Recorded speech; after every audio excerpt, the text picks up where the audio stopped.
Dans un contexte régional en pleine mutation, la République démocratique du Congo occupe une place centrale dans les dynamiques de paix et de développement en Afrique. Les invités de l'économie accueillent Michel Murangi, représentant du Rwanda Development Board, qui revient sur la vision de coopération régionale et souligne combien paix et développement vont de pair. Une interview exclusive qui éclaire les perspectives économiques et diplomatiques entre Kigali et Kinshasa. Si tu es nouveau sur la chaîne, abonne-toi et like la vidéo. Active la cloche de notification pour ne rater aucune de nos prochaines vidéos. L'Afrique sous tous les angles.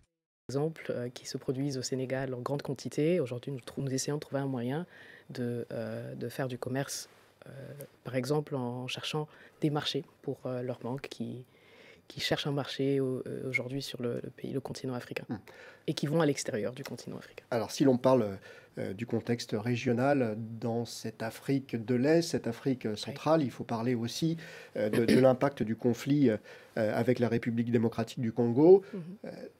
On est sur un projet d'accord sous l'égide des États-Unis et du Qatar. Est-ce que cet accord, d'un point de vue économique, serait le bienvenu pour l'économie rwandaise et plus généralement pour l'économie régionale? Qu'est-ce que ça pourrait apporter à assez court terme? Alors, ce que je dirais aujourd'hui, c'est que le Rwanda a toujours privilégié des solutions de dialogue et des solutions pour ce conflit régional. Je pense que paix et développement vont de pair.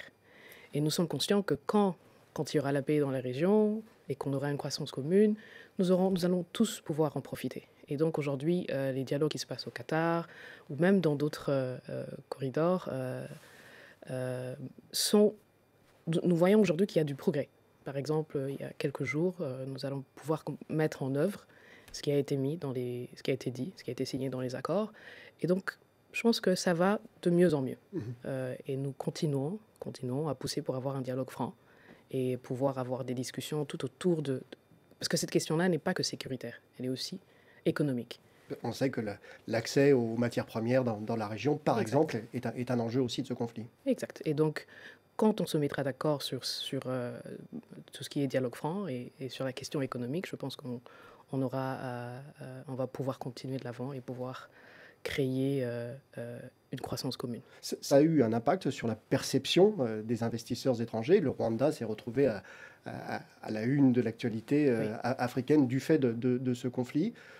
Du coup, est-ce que ça a modifié aussi votre communication, votre dialogue avec ces investisseurs en fonction de ce qui est dit sur ce conflit? Oui, alors je pense que c'est un conflit qui a été médiatisé et donc il y a eu quelques questions là-dessus pour plusieurs investisseurs et nous avons toujours donné les faits et nous avons toujours mis en avant le fait que le Rwanda priorise le dialogue et que pour nous, c'est les deux, comme je l'ai dit, la paix et le développement vont de pair. Et donc, nous sommes conscients du fait que le plus vite nous avons la paix, le plus vite nous allons pouvoir accroître nos économies, avoir une croissance commune. Et donc, sur ce point-là, ce que je dirais, c'est qu'aujourd'hui, les questions qui ont été posées, nous avons répondu et nous voyons que quand mis en compte de tous les faits, les investisseurs sont capables de prendre leurs décisions et nous avons continué à avoir une croissance en termes d'investissement. Vous parlez de croissance commune. Vous voyez un potentiel de coopération économique avec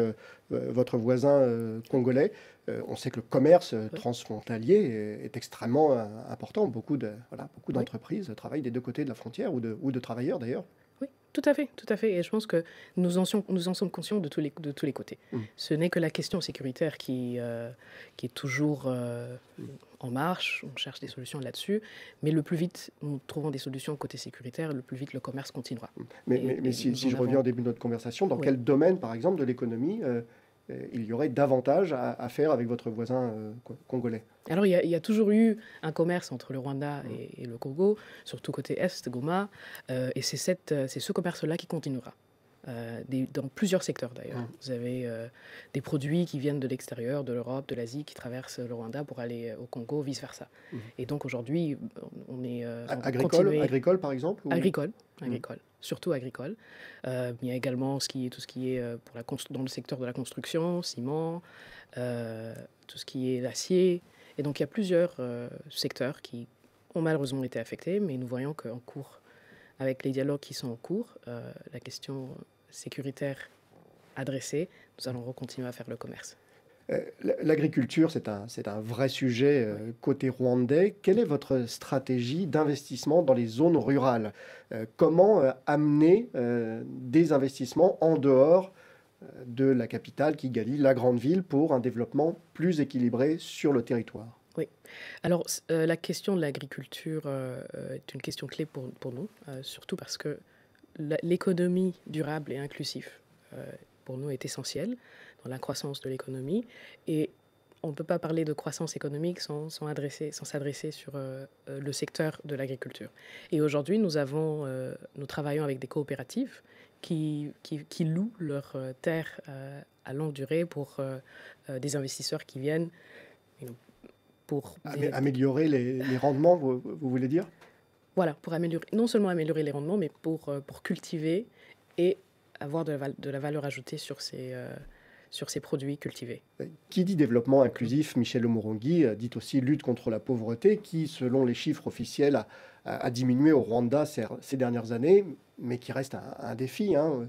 Le rapporteur spécial de l'ONU pour l'extrême pauvreté, Olivier de Scutter, est venu dans votre pays il y a quelques mois pour demander que soient mobilisées davantage de ressources en ce sens.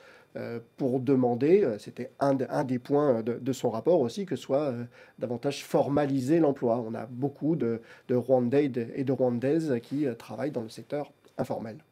Oui, c'est vrai. Et aujourd'hui, la question de l'économie durable et l'économie inclusive est une question clé pour la croissance de notre économie. Nous en sommes conscients et je pourrais dire qu'aujourd'hui, nous avons la capacité, nous avons pu donner accès à plus de 80% de notre population aux produits, par exemple financiers, qui leur permettent d'avoir des prêts bancaires, par exemple. Et pour tout ce qui s'agit de formaliser l'emploi, aujourd'hui, nous voyons que dans l'agriculture, par exemple, si nous visons l'agroalimentaire ou l'agriculture de valeur ajoutée, nous allons pouvoir formaliser pas mal d'emplois dans ce secteur-là. Avec des recettes fiscales à la clé aussi, c'est aussi l'objectif. Tout à fait, tout à fait. Alors le Rwanda est un hub touristique, hein, on en a déjà parlé dans cette émission, mais aussi, et c'est lié d'ailleurs, plus que jamais un acteur du monde du sport, de l'économie du sport. La victoire du Paris Saint-Germain en Ligue des Champions a été indirectement une victoire pour le Rwanda. Deux autres actualités très récentes. D'abord, toujours dans le domaine du sponsoring, le sport américain, Visit Rwanda, est devenu le sponsor des Los Angeles Clippers, une franchise de basket américaine, sponsor aussi des Los Angeles Rams dans le football américain. Pourquoi cette stratégie de s'implanter aux États-Unis et pourquoi plus spécifiquement en Californie? Oui. Alors pour nous, le tourisme est un secteur clé. Et quand nous regardons les chiffres de notre économie, les services, notamment le tourisme, contribuent beaucoup à notre PIB. Et quand nous regardons aujourd'hui les marchés clés, d'où viennent nos touristes, c'est souvent des États-Unis. Et donc, nous avons voulu créer ce partenariat avec les États-Unis pour faire connaître le Rwanda et donner envie aux Américains de venir au Rwanda. Tout à fait, tout à fait. Bien qu'ils viennent aujourd'hui au Rwanda, nous voulons continuer à accroître ces chiffres-là. Nous avons aujourd'hui des recettes de 645 millions de dollars. Le but est d'arriver à 1,2 milliard de dollars. Et pour arriver à ce chiffre-là, aujourd'hui, nous voyons que le marché américain est un marché très important pour nous. Et donc, là, vous avez visé Los Angeles. On peut difficilement faire plus loin géographiquement du Rwanda si on regarde le territoire américain. Disons qu'avec le NBA, il y a pas mal de franchises dans la NBA, mais nous avons connecté avec Los Angeles et aujourd'hui nous avons un partenariat avec eux. Et peut-être d'autres plus tard. Pour finir, et on va continuer encore à parler un peu de sport, les mondiaux de cyclisme à Kigali au mois de septembre, un vrai succès populaire. Comme on peut le voir ici, pour voir les stars de ce sport, dont Pogačar, le Slovène.